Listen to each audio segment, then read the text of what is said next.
Recently, it has come to my attention that most of you guys have never sold a beat before. Most of you guys are probably in a similar situation where you've been grinding for a couple months or a couple weeks and then you just give up. And I know it can be very unmotivating, but in today's video, I'm gonna go over the truth of why you haven't sold a beat yet and exactly what I did to sell my very first beat. So I wanna tell you guys my story of how I sold my very first beat. So one summer, I discovered what type beats were and I decided to make my own channel. I started in June and I continued to upload for a while. For an entire summer, I just grinded type beats until August. August is when I specifically remember selling this very first Trippie Redd type beat. I literally had no idea what was going on. I didn't even have a PayPal, so I had to like set that up really quick.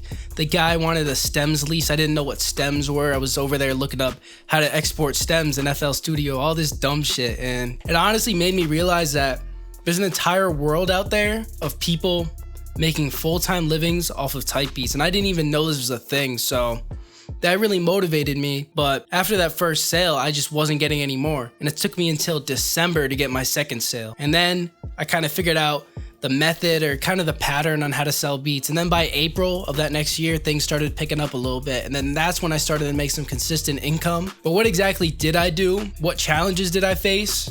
And how are you guys gonna overcome them? This isn't gonna be like the basic advice of, you know, post in the same niche, upload consistently, all this, all that, whatever they say for type beats. Although that stuff does work, you've heard it a million times. On this channel, although we do talk about those topics, I like to be a little bit more real. So the first thing I wanna talk about is kind of the unsexy truth. You know, you guys love watching these videos that just give you the answer you wanna hear, but the true answer is your beats are probably ass. I don't know how else to say it. I was gonna try and say it in a nice way, but you fucking suck. It's not the answer you want to hear, but you need to realize that rappers aren't gonna buy a beat that's shit. That's pretty fucking obvious. I mean, I don't think I have to explain that to you, but even if you're not good, I would say still upload. I was bad in the beginning, but I still managed to sell a couple.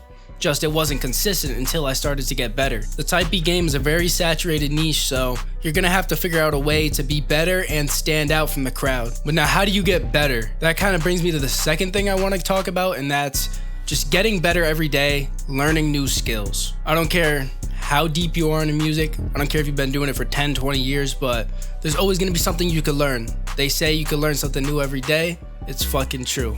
So pick something you're weak at. For most people, it's gonna be melodies. I know that's what it was for me. So every single day, you're gonna research something about melodies, learn one new trick, one new music theory element, learn better sound selection, new VSTs, just something that is going to make you better at making beats. And it doesn't necessarily have to be that one topic, but I say it's a good point to start at. Then, you know, once you've learned a lot in that, if there's anything else you need to know about, whether that's, you know, mixing your beats, making drum patterns, 808s, whatever, just keep learning new skills.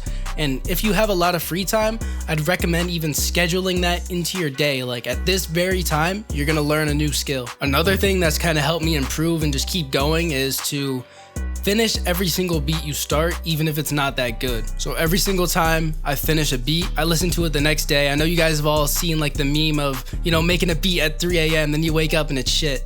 We've all been there, but every single time you make a beat, you kind of want to do like a self-assessment. What could have been better in it? Whether that's the melody, the drums, the arrangement. Arrangements are really underrated one that a lot of people don't pay attention to. And overall, if you make 100 beats and you get better every time, then you're gonna have some serious growth as a producer. Especially in the beginning, it's a little bit easier to improve. Kind of like in the gym, you have your newbie gains, so you're gonna learn a lot, but once you're a little bit farther in, it's gonna be harder to learn, but there's always gonna be something you could find. So now you got better beats. You're constantly learning. On top of learning, you could also learn stuff about sales, about marketing, about business, but that's a completely different topic for another day. So now you got some good beats. Now you just gotta stay consistent. This is the shit that, you know, they always talk about, like I said before, you know, posting consistently, posting in the same niche, but a lot of people just quit after 2 weeks from not seeing results, and you have to just stay consistent. I'm not gonna make this a whole big section. Like I said, I hate when people just talk about that for a whole video. It's not new advice, but if you just keep hopping from, you know, different business model to different business model, you're never gonna make money. That's in music and in fucking just entrepreneurship in general. You gotta start thinking about this in a business perspective. We're coming up on winter, so I just made the winter arc video. You can watch that after you watch this, but upload every single day for the winter, or at the very least make a beat every single day in the winter. Do something to hold yourself accountable. The difference from, you know, working in the music industry is you're your own boss. Growing up, you have to listen to your teachers or your bosses at work. They're always telling you what to do. But once you become in this position where you're making music or you're doing some type of business, you're your own boss. You have to set deadlines, set goals, and stay accountable. So it's a little bit harder to stay consistent because you don't have somebody on you. So just keep that in mind and don't quit after 2 weeks. That's really all I gotta say. Now, like we just talked about, make 100 beats get better. Now you need to improve your networking skills. Talk to 100 artists or producers, not in any set time period, but that's just a good number. I've talked to hundreds, probably even thousands of people throughout my years in the music industry. Now, granted, I'm not like best friends with all of them. I really have like my set few people, but it's good to get your name out there and meet as many people as you can. The most I've ever learned is through other people, so you might learn something about selling beats through somebody else, or you might have somebody who makes you better loops, and then those loops get you the sale, or you have somebody to send your own loops to that gets you the sale. But overall, working with others is going to be what drives more sales because you can make more beats collaborating with people or use their bigger following to get to a bigger audience than you can alone.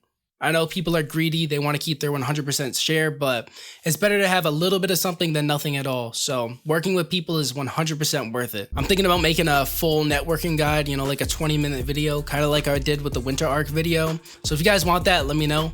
I'll go over basically everything I know because I feel like I'm pretty good at networking and building connections. But overall, the last thing I want to talk about is the fact that I just can't give you a sale. I can't just throw a sale in your face. So you're going to actually have to work for it.